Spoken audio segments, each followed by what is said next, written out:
अंग्रेजी सेना का चौथा भाग मेजर रीड के नेतृत्व में काबुल दरवाजे से हल्ला करने के लिए अंग्रेजों के दाएं बाजू से निकला था।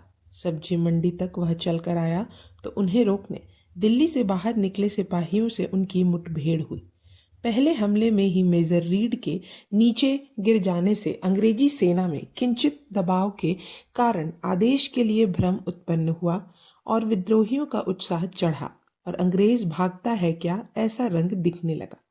पर होप ग्रांट अचूक रीति से अपने घुड़सवारों के साथ वहां दौड़ता हुआ आ पहुंचा और फिर से अंग्रेजी पक्ष का अटल रण शुरू हो गया।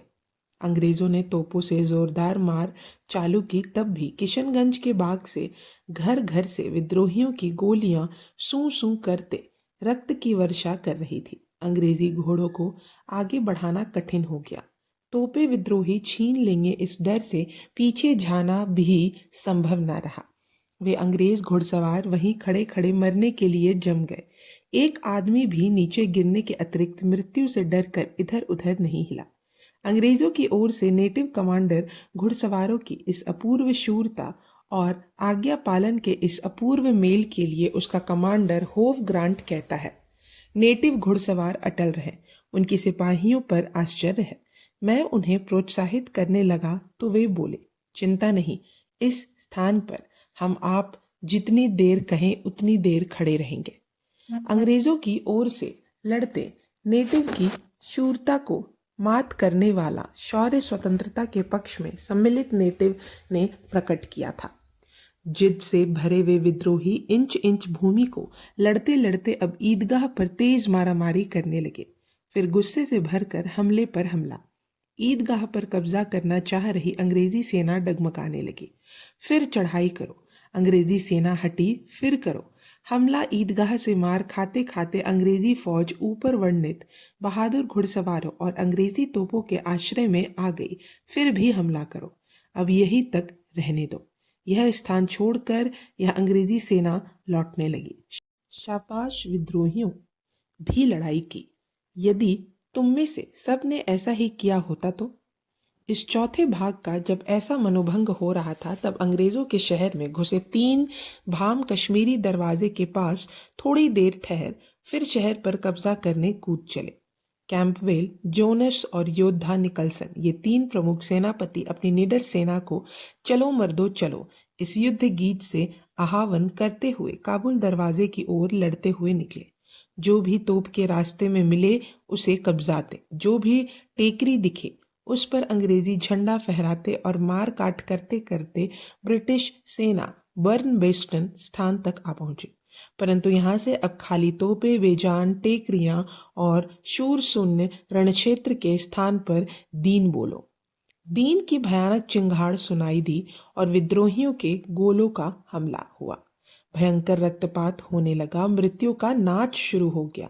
विजय से उन्मत्त अंग्रेजी सेना हतोत्साहित होकर पीछे हटी। सामने से यह पीछे हटना देखकर वह हठी वीर निकलसन बाघ सा झपटा। शूरवीरों को जग में कुछ भी असाध्य नहीं। यह जिसका संकल्प था वह निल्सन बर्नबेस्टन पर हुए अपमान से चढ़कर फिर उस गली में घुसने लगा तो वहां फिर घमासान मच गया। इस 200 गज लंबी गली में उस दिन जो मारकाट हुई वह पानीपत जैसे रण का एक संक्षिप्त संस्करण ही था। जो अंग्रेज आगे पैर बढ़ाता उसे स्वतंत्रतार्थी जिहादी समर में गिरा ही देंगे, यह बात पक्की धकेलने लगी। शूर मेजर जैकब को भी उसने दांतों के नीचे रख चबा डाला। वीर निकलसन, अब तुम ही आगे बढ़ो, तुझे छोड़कर अंग्रेजी सेना के सारे सेनापति इस गली ने नष्ट किए हैं। आया है, हे वीरता की गुफा आ गया। स्वयं निकलसन तुझ पर दौड़ा, वह वास्तविक परीक्षा है। निकलसन उस गली पर और गली निकलसन पर भयंकर युद्ध हुआ। तभी अंग्रेजी सेना में बिजली गिरने जैसा हाहाकार मच उठा। हटो हटो, अंग्रेज सेना कहने लगी और छांटो काटो, यह कह कोलाहल उस गली में उठा जिसके नख निकलसन के रक्त से भर गए। वह भयंकर गली जिसकी लंबाई के हर इंच पर किसी न किसी अंग्रेज की कब्र होगी। उस वीर्यवान गली से दूसरी बार भाग चली उस अंग्रेजी सेना का भाग किसी अंग्रेजी शासन में कभी उदय नहीं हुआ था। उनके 4 भागों में से 3 भागों के प्रमुख कमांडर घायल हुए। 66 मृत्यु संख्या से क्या प्राप्त किया, यह देखने पर जनरल विल्सन को ज्ञात हुआ दिल्ली के परकोटे का 1/4 भाग हाथ में है। भय, चिंता और निराशा से पागल हुआ वह अंग्रेज कमांडर बोला, दिल्ली छोड़कर तत्काल पीछे हट जाना चाहिए। सारा शहर अभी अविवाहित ही बना हुआ है। मेरे अधीनस्थ शूर लोगों की एक गली ने रक्षा की और जो मुट्ठी भर लोग अभी भी जीवित हैं उन्हें हजारों विद्रोही हर घर से आगे आने को बड़ी शान से बुला रहे हैं। ऐसी स्थिति में सारे के सारे लोग मर जाएं या पीछे लौटने का अपयश स्वीकार करें। अंग्रेजों का मुख्य कमांडर जनरल विल्सन बोला, इसीलिए अब पीछे लौटना चाहिए, पीछे लौटना चाहिए, पीछे लौटना चाहिए। मृत्यु की ओर बढ़ते निकलसन को अस्पताल में यह समाचार मिलते ही वह वीर बोला, पीछे लौटना। उस पीछे हटने वाले विल्सन को गोली मारने की शक्ति ईश्वर कृपा से मुझ में अभी भी शेष है।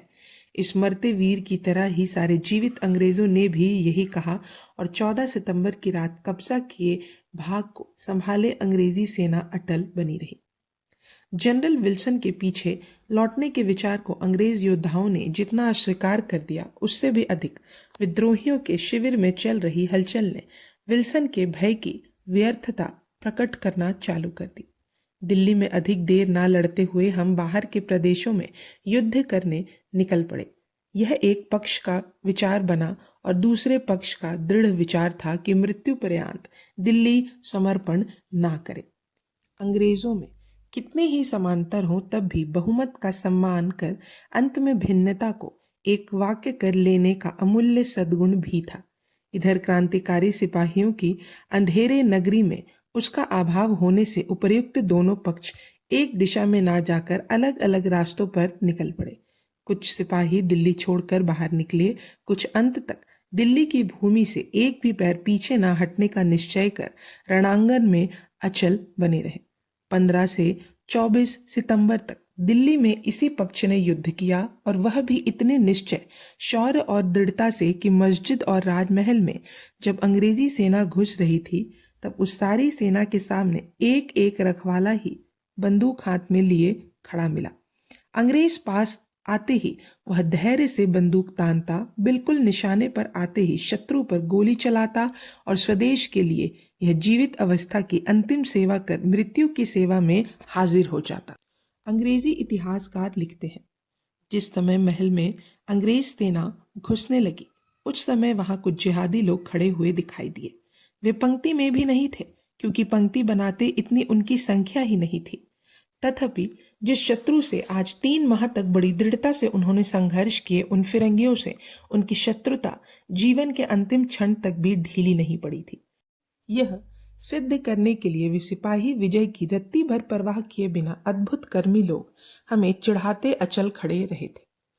अंग्रेजों के हाथ में दिल्ली का 3/4 भाग चला जाने के बाद commander in chief Bakhtar Khan Delhi के बादशाह से मिले और बोले, दिल्ली तो अपने हाथ से चली गई है, परंतु इससे विजय की सारी संभावना अपने हाथ से निकल गई ऐसा नहीं है। बंद स्थान से लड़ाई लड़ने की अपेक्षा खुले प्रदेश से शत्रु को परेशान करने का दाव अभी भी निश्चित विजयी होने वाला है। अपनी सेना के उन लोगों को लेकर जो स्वतंत्रता युद्ध में मरते दम तक तलवार उठाए रखने को तैयार, ऐसे योद्धाओं को चुनकर मैं उनके साथ दिल्ली में लड़ाई करता हुआ दूसरी जगह निकल जा रहा हूँ। शत्रु की शरण जाने की अपेक्षा लड़ाई करते हुए बाहर निकल जाना ही हमें इष्ट लगता है। ऐसे समय आप भी हमारे साथ चलें और अपने झंडे के नीचे हम स्वराज्य के लिए ऐसे ही लड़ते रहें। बाबर, हुमायूं या अकबर के तेज का शतांश भी यदि इस वृद्ध मुगल में होता तो उसने यह वीरता पूर्ण निमंत्रण मानकर उस साहसी बख्तर खान के साथ दिल्ली में कूच किया होता। पर बुढ़ापे से बलहीन, राजविलास से मतिमंद और पराजय से भयभीत हुए उस बादशाह ने अंतिम समय तक अपनी अनिश्चितता और चंचलता बनाए रखी। अंतिम दिन वह हुमायूं की कब्र में छिपकर बैठा और बख्तर खान का निमंत्रण अस्वीकार कर इलाही बख्श मिर्जा के उपदेश के अनुसार अंग्रेजों की शरण जाने लगा। इलाही बख्श असल दगाबाज था। उसने यह समाचार अंग्रेजों को दिया। अंग्रेजों ने तत्काल कैप्टन हडसन को उधर भेजा। जीवनदान का वचन लेकर बादशाह ने समर्पण किया। उसे महल तक लाकर कैद में डाल दिया गया। फिर दगाबाज कुत्ते इलाही बख्श और मुंशी रजब अली दौड़े आए और बोले, अभी शहजादे हुमायूं के मकबरे में ही छुपे बैठे हैं। फिर हडसन दौड़ गया। शहजादों ने समर्पण किया और उन्हें वह गाड़ी में बैठाकर दिल्ली की ओर ले चला। शहर में पैर रखते ही हडसन शहजादों की गाड़ी के पास दौड़कर पहुंचा और चिल्लाकर बोला, अंग्रेजों की महिलाओं बच्चों का वध करने वाले को मृत्यु दंड ही दिया जाना चाहिए। कांपते हुए वे गाड़ी से नीचे खींचे गए। उनके शरीर के सारे वस्त्र उतार दिए गए और हडसन ने उन शरणागत शहजादों की ओर से अपना मुंह फेरा और 3 गोलियों से उसने उन तीनों शहजादों को मार डाला। तैमूर के वंशवृक्ष की वे अंतिम पत्तियां हडसन ने तोड़ डाली, परंतु उसकी क्रूरता का समाधान इन शरणागत शहजादों को केवल गोलियों से भूनकर नहीं हुआ। मृत्यु तक तो जंगली आदमी भी बदला लेते हैं, फिर सभ्य आदमी में और उनमें अंतर ही क्या रहा। इसीलिए उन शहजादों के शवों को उठाकर दिल्ली की कोतवाली की ओर फेंक गया। गिद्धों को तैमूर के वंशजों की बढ़िया दावत देने के बाद उन सड़े शवों को खींचकर नदी में फेंक दिया गया। अकबर के वंशजों को दफनाने के लिए कोई भी ना रहा। हे कालचक्र, तेरे कैसे कैसे खेल हैं। अब सिखों को सचमुच लगने लगा कि उनके ग्रंथ में लिखा भविष्य सच हुआ, पर वह किस अर्थ में, किस तरह, क्या फलित देकर। फिर दिल्ली में भयानक कत्ल और लूट चालू हुई। उसका वर्णन सुनकर लॉर्ड एल्फिस्टन जॉन लॉरेंस को लिखता है, दिल्ली का घेरा समाप्त हो जाने पर अपनी सेना ने दिल्ली का जो हाल किया वह हृदय द्रवक है। शत्रु और मित्र का भेद ना करते हुए सरेआम बदला लिया जा रहा है। लूट में तो हमने नादिर शाह को भी मात दे दी है। यूरोपियन और नेटिव सिपाहियों सहित दिल्ली के घेरे में लगे अंग्रेजों की सेना 10,000 तक हो गई थी और उसमें से मृत्यु मुख में पड़े और घायल पड़े कोई 4,000 लोग इस युद्ध में काम आए। क्रीमियन वॉर जैसे प्रचंड युद्ध में भी जनहानि का इतना विशाल अनुपात नहीं दिखता। विद्रोहियों की ओर जो जनहानि हुई होगी उसका विश्वसनीय आंकड़ा निकालना अंग्रेजी ग्रंथों से असंभव है। फिर भी कम से कम 5 से 6,000 तक उनकी जनहानि हुई ही होगी। इस तरह यह इतिहास प्रसिद्ध नगर स्वदेश, स्वतंत्रता और स्वधर्म रक्षा की दिव्य चेतना से संचालित होकर कोई 134 दिनों तक अंग्रेजों जैसे सबल शत्रु की समर कुशलता को धिक्कारता हुआ रात दिन संघर्षरत रहा। कुल मिलाकर यह अटल संघर्ष तत्वनिष्ठा को शोभा देने वाला था।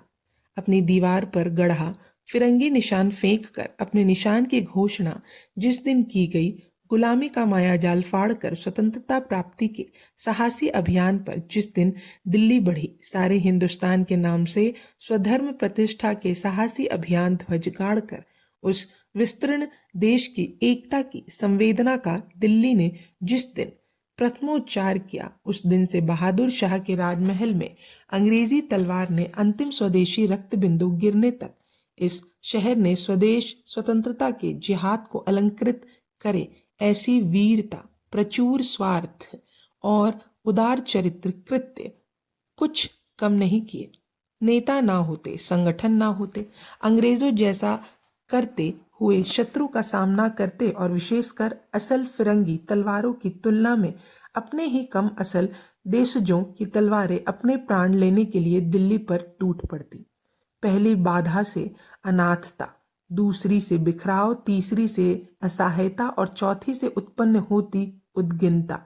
इन सारे संकटों की परवाह ना करते हुए रणभूमि पर देश वीरों और धर्म वीरों की भांति अचल मृत्यु का वरण करते हुए सत्कृत्य दोनों ही भावी पीढ़ी के अभिमान के ही पात्र होंगे। इसीलिए लज्जास्पद नहीं, उन दोषों और सत्कृत्यों की पंक्ति के एक अद्भुत तत्वनिष्ठा का तेज, स्वधर्माभिमान का तेज, स्वदेश स्वतंत्रता का तेज झिलमिलाता होने से वे दोनों ही कृत्य नैतिक उदाहरण के मूर्त व्याख्यान है। हे दिल्ली नगरी, तू गिरी, उसमें कोई लज्जा नहीं, क्योंकि तू स्वराज्य के लिए, स्वधर्म के लिए, स्वदेश के लिए लड़ी थी। अतः पर्वत से जूझते हुए चूर्ण हुआ दांत ही गज श्रेष्ठ के लिए होता है। यह भाग यही समाप्त होता है। अब हम अगले भाग में जानेंगे लखनऊ के बारे में। तब तक के लिए धन्यवाद।